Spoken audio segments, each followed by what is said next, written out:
آیا میدونستین که ترکیه هم مثل آمریکا مردم میتونن به راحتی اسلحه حمل کنن و حتی در شرایطی ازش استفاده بکنن؟ اگر نمیدونستین با من همراه باشین تا از خرید اسلحه توی ترکیه براتون بگم.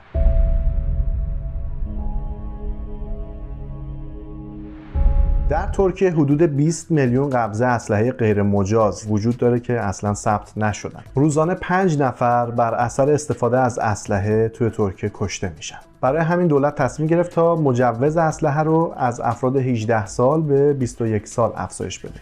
یعنی اگر شما میخواین مجوز برای اسلحه خودتون دریافت کنید، حداقل سنی که باید داشته باشین 21 ساله.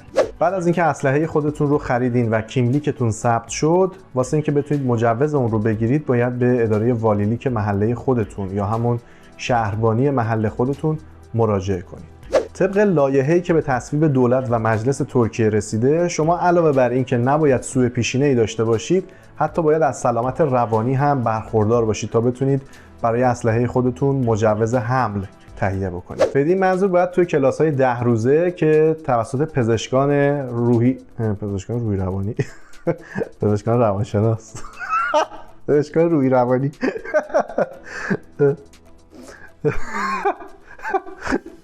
بر همین اساس باید شما در کلاس‌های 10 روزه که توسط روانشناسان و جامعه شناسان برگزار میشه شرکت بکنید و در یک سری آزمون در نهایت شرکت کنید که اگر از اون آزمون‌ها قبول بیرون بیایید میتونید برای اسلحه خودتون مجوز دریافت کنید. فقط مراقب یک چیز باشید. یادتون باشه که هیچ وقت بعد از اینکه اسلحه خودتون رو دریافت کردین و همینطور مجوز اون صادر شد، از مصرف الکل و مواد مخدر خودداری کنید که اگر زمانی پلیس شما رو در واقع در جایی بازرسی بکنه، تفتیش بکنه و ازتون بخواد که تست بدید برای اعتیاد یا الکل، مطمئن باشین که اگر مثبت در بیاد بلافاصله جواز اسلحه شما در واقع باطل خواهد شد.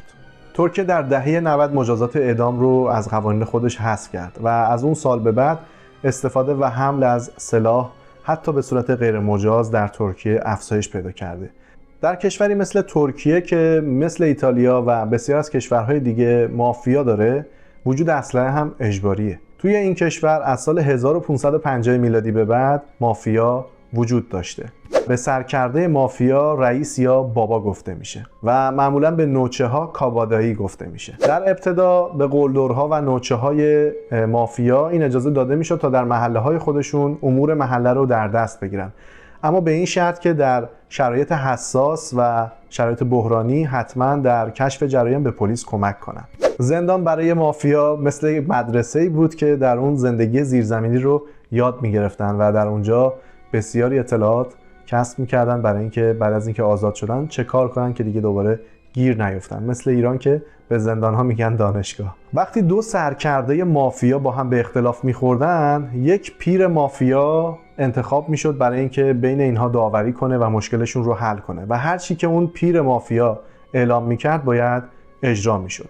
در واقع این جایگزین دوئل قرار گرفته بود که یک نفر که سن بالاتر از همه بود و ریش سفید بود در واقع میشست تو اختلاف این دو مافیا و این دو سرکرده اختلافشون رو سعی میکرد که حل بکنه و هر چیزی که اون حکم میکرد باید اجرا میشد. اگر اجرا نمیشد در نهایت جنگ و درگیری شکل میگرفت و خیلی ها کشته میشدن. بدترین اتفاقی که میتونه برای یک مافیا و یک رئیس مافیا بیفته اینه که اون مادرا بشه. مادرا یعنی پست و مقام و قدرت خودت رو از دست بدی. اولین بابا و قلدرترین فرد استانبول اوفلو حسن بود که در تشییع جنازه اون حتی پسر رئیس جمهور و رئیس پلیس و تعداد زیادی از مسئولین دولتی هم شرکت کردن. چیزی که در بین تمام مافیاهای جهان مشترک هست این هستش که اونها معمولا از خانواده‌های فقیر و بی سواد شکل گرفتن و معمولا عاشقان شکست خورده‌ای هستند که با به دست آوردن اسلحه تونستن راه خودشون رو هموار کنن. از اینکه منو همراهی کردین سپاسگزارم. تا یه برنامه دیگه، خدا نگهدار.